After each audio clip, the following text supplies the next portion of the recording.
There are things about dual personality that I really quite liked, and there are definitely things about it that I really hated.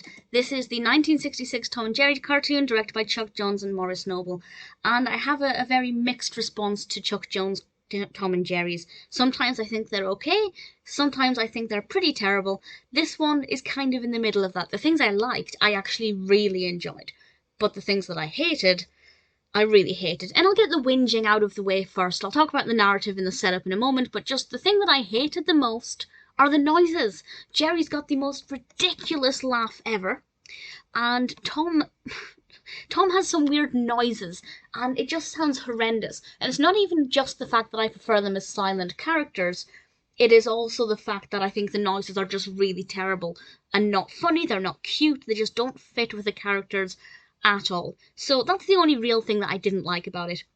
The main setup, as the title suggests, involves various duels.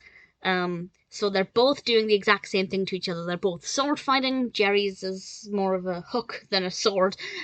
They both use cannons. We have kind of mirror images of them both doing the same thing, which I thought was pretty effective, and it gave us some really good bits of animation. And the stars, the bit where there are loads of stars against a pink background, have to say, really rather liked it. And there are a couple of funny bits. I think the one bit that genuinely made me laugh out loud is what happens with the cannons, and just the way that that kind of concluded itself I found to be rather entertaining, and I really quite liked it. The aerodynamic scene when they're kind of both aerodynamic flying through the air, I thought that was very well animated.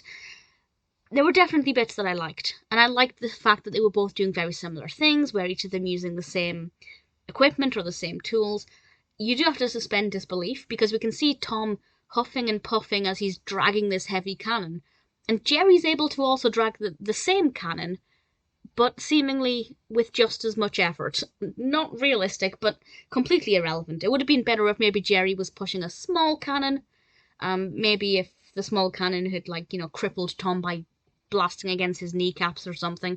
There were ways to make it more realistic, but if realism is a problem with Tom and Jerry, I think you're watching it for the wrong reasons.